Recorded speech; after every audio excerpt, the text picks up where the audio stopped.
Perhaps maybe a little Hamlet? Oh, no, I know Hamlet. And what he might say with irony, I say with conviction. What a piece of work is man. How noble in reason, how infinite in faculty, in form, in moving, how express and admirable, in action, how like an angel, in apprehension, how like a god. Surely you don't see your species like that, do you?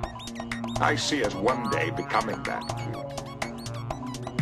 Is it that which concerns you?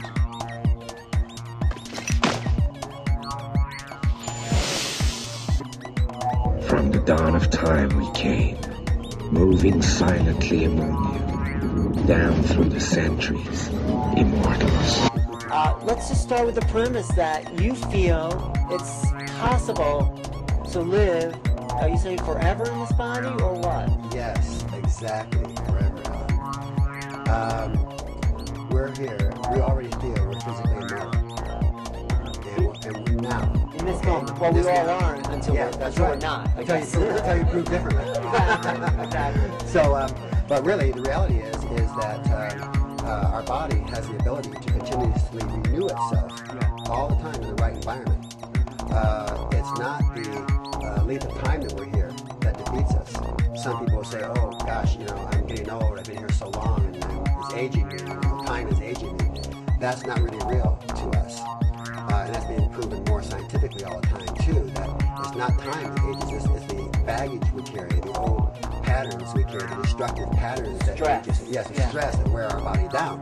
So we feel, put the human body in the right environment and it can blossom like a seed that is put into a nourishing environment, will blossom into a fantastic, flower, that we can all smell and enjoy. Well, that's the same thing with the human body. Put us into, and I see this all the time, people who are put into our environment, into an environment that's really conducive to living, and you have that continuous encouragement to live and get better all the time. It's fantastic what we see happen. People, that maybe have ailments that would have taken their life, come through them. We're always telling people, don't stop, and whatever you experience in your life that would seemingly defeat you, keep on moving, and you can come out the other side better. So we're constantly giving the sound out and constantly receiving the sound. And that's so important because the world is so filled with a sound contrary to that, a sound that you have to die, that death is inevitable. We don't think that death is inevitable. We feel that the human body can continuously renew itself. So we're talking about, like you said, our physical bodies right now don't have to die. We can constantly get better. The longer we're here, the better we can get. Before we get there, I just want to say they live out here in Scottsdale in a community of a couple of hundred people, but these three founders of People Unlimited Physical Immortality will be coming to New York this Thursday, April 10th, and they'll be giving a half-day thing on April 12th, so I invite everyone to come down to the Meta Center. That's 214 West 29th Street at 7 o'clock to meet these people and share in this amazing philosophy. You can call me for information at 212-473-6388, but we're going to be hearing more about it. So thank you for saying that, because we're excited to meet everybody. And that's what we're coming to New York for, is the human contact.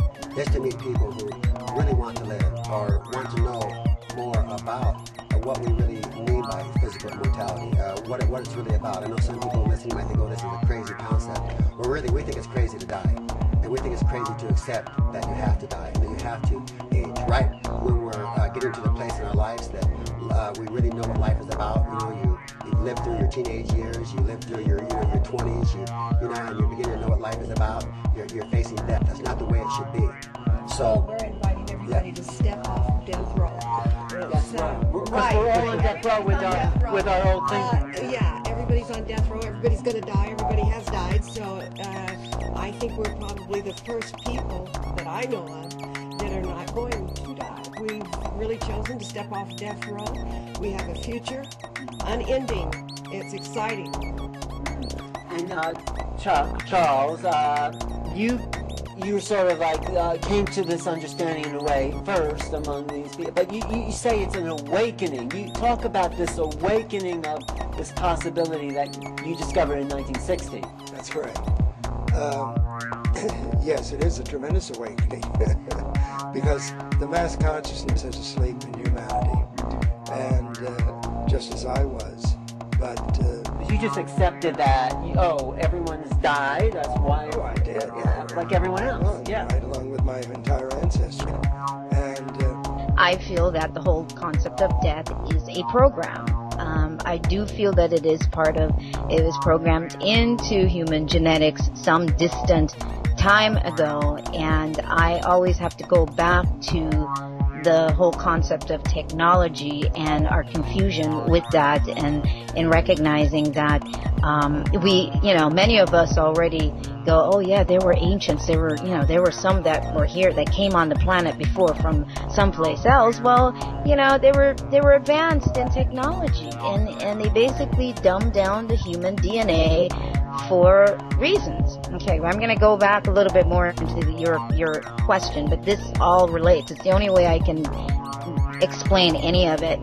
But we have to recognize that just as human beings today are involved in technology, in the sense of the genetic engineering of humans and our plants, and just in general, human beings are in a kindergarten stage, as I like to say, of exploring deeper levels of technology, because it's the whole idea of being able to do this is in our genetics because of what was done previously. Now, it doesn't matter what race it was done to. The point is that whatever was done long ago runs through the entire human gene pool, and we have to recognize that. It's the only way that we're going to be able to make some head or tail of all of this, is to recognize that it runs through all of human beings. Your DNA got dumbed down so you were programmed to live for X amount of time, and it had to be done that way. If they were dumbing down human beings on the planet, or creating some sort of slave force, which would be the entire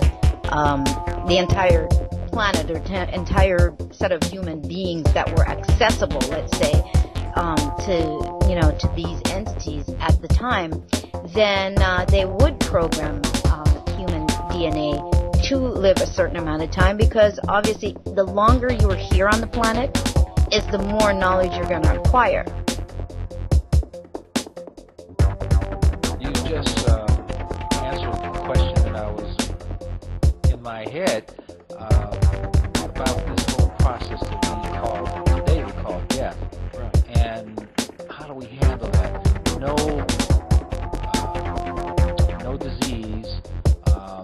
We're fully conscious. No secrets. Very few surprises. I mean, if you're driving along, you know something's going to come that's in a collision course, but there's no need to create that kind of a drama as a reason to leave the world. Right. So, I mean, it's like, okay, we got to do some shifting here. I mean, perceptually, in terms of what how we see life. Most religions, I should say, well, not most, but they feel that eventually death will be abolished. Mm-hmm. They, in their scriptures, it speaks of it as being the last enemy.